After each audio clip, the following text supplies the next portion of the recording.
이게 맵의 데이터를 설정을 해주기 위한 그 파일이 되겠는데, 이 파일에 대한 내부 정보를 보면은 처음부터 340이라는 게 적혀 있는데, 먼저 맵을 설정을 해줄 때 노드에 대한 정보를 세팅을 해줘야 되니까 340개에 대한 노드라는 걸 먼저 알려주고, 그 다음에 아래에 대해서 노드를 340개의 노드를 세팅을 이렇게 해줍니다. 그 다음에 노드가 세팅이 되면 그 다음에 엣지를 세팅을 해주는데, 그 엣지가 2150개가 되겠고, 그거에 대한 정보를 아래에다가 세팅을 이렇게 해줍니다.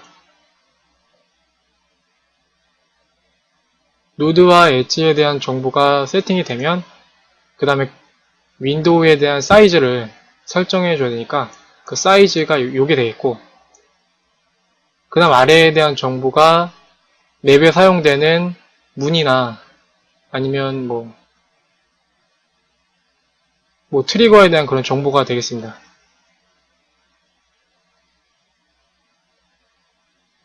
이 정보를 가지고 맵의 데이터를 설정을 해준다고 보면 됩니다.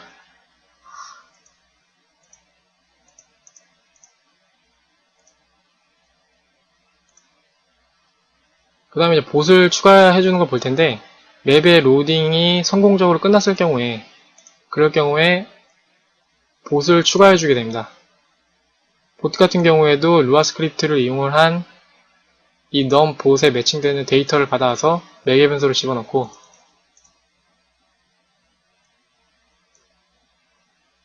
레이븐 게임의 글로벌 객체의 멤버 함수인 어드 봇을 볼 텐데, 추가해주는 그 봇의 개수를 매개 변수로 받아서 while loop로 돌려줍니다. 돌려줘서 레이븐 봇의 객체를 이렇게 만들어주는 걸 볼 수 있습니다. 만들어주고, 그 다음에 얘에 대한 조종 행동을 세팅을 해주고, 그 다음에 이 레이븐 게임의 내부 멤버 변수인 요거에다가 이제 추가를 해주는 걸 볼 수 있습니다. 추가를 해주고, 엔티티 매니저에서 얘 메시지 루프를 사용할 거기 때문에 그 메시지 루프에 해당되는 요거를 가지고 레지스터 이렇게 해줍니다.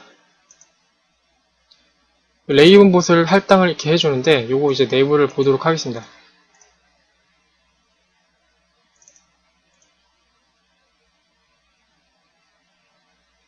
얘가 레이븐 봇의 클래스에 대한 그 생성자가 되겠는데, 그럼 얘가 이제 무빙 엔티티를 상속을 받고 있는 걸 볼 수가 있고, 상속을 받았기 때문에 그 상속받은 무빙 엔티티도 초기화를 해줘야 되니까 이게 초기화 해주는 걸 볼 수가 있고,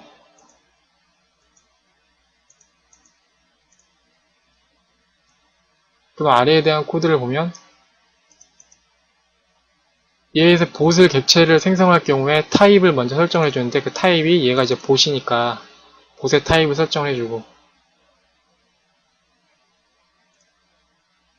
버텍스 버프와 바운딩 레디어스 이거 설정을 해주고,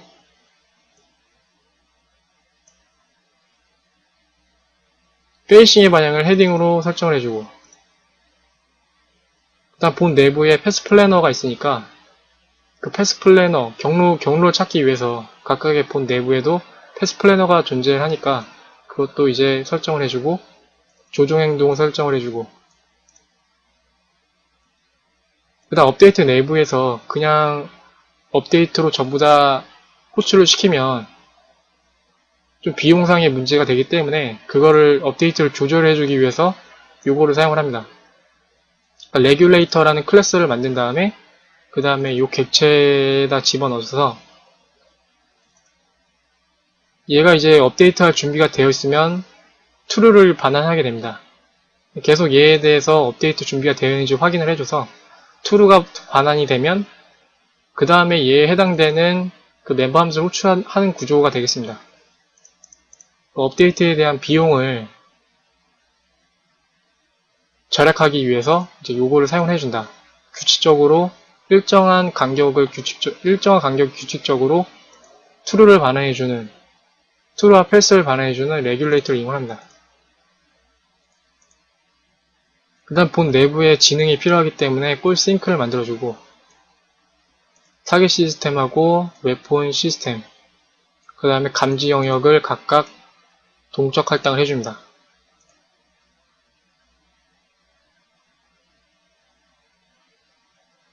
일단 여기 내부에서 뭐 생성자 부분이 별다른 하는 일이 없기 때문에 이 내부의 생성자 부분은 생략을 하도록 하겠습니다.